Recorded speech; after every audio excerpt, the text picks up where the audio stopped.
Fais de l'Éternel tes délices, et il te donnera ce que ton cœur désire. Psaume 37, 4.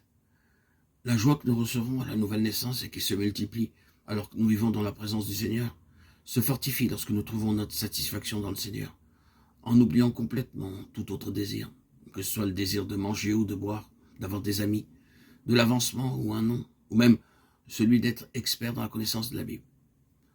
Si nous faisons nos délices du Seigneur, oh combien cette joie nous apportera plus que toute autre chose.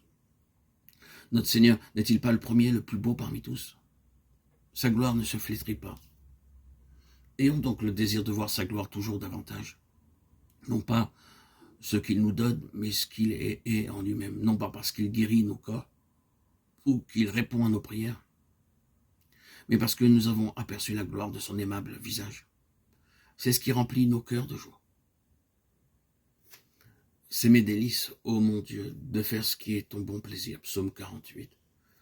Lorsque nous venons à peine de connaître le Seigneur, nous ne savons pas comment trouver la volonté de Dieu, entendre sa voix et reconnaître où et comment il travaille. Mais alors que nous commençons à marcher avec lui et à vivre davantage dans son intimité, nous découvrons que nous sommes ouvriers avec Dieu. 2 Corinthiens 6, 1. Lorsque nous écoutons la prédication de la parole de Dieu et que nous voyons le nom du Seigneur Jésus-Christ élevé ainsi et reçu et son œuvre s'accomplir, alors nos cœurs bondissent de joie.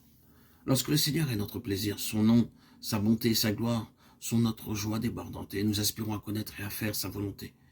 Si nous pouvons dire joyeusement, Seigneur, maintiens-moi là ou envoie-moi dans un autre lieu, si nous pouvons véritablement dire de tout cœur que ta volonté soit faite, alors cette même joie sera notre force pour faire sa volonté. Désirez-vous que la joie du Seigneur soit votre force? Alors, apprenez à faire vos délices en accomplissant la volonté de Dieu. Trouvez du temps, aménagez le temps, prenez le temps de découvrir sa volonté et mettez votre joie à l'accomplir. Pour cela, il se peut que vous souffriez durement et que la route soit longue. Mais le fait que vous accomplissez sa volonté vous apportera une pleine mesure de joie et de satisfaction. Demandez et vous recevrez, afin que votre joie soit parfaite. Jean 16, 24. Apprenez ce que signifie prier au nom du Seigneur Jésus-Christ. Tout pouvoir m'a été donné dans le ciel et sur la terre. Matthieu 28, 18. Tout pouvoir lui appartient. C'est ici que repose le secret divin. Cette puissance, cette autorité doivent être exercées maintenant par nous sur cette terre. Notre force est dans le nom du Seigneur Jésus-Christ. Lorsque nous sommes troublés ou que vient l'ennemi, que devons-nous faire? Où réside notre force à de tels moments? Ce n'est certainement pas dans nos paroles, mais en exerçant l'autorité du nom du Seigneur Jésus-Christ. Que l'ennemi vienne comme un fleuve, Ésaïe 59, 19.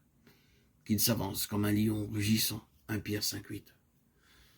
Nous, le lion, au nom du Seigneur Jésus-Christ, c'est notre joie et notre force. En Christ, nous sommes plus que vainqueurs.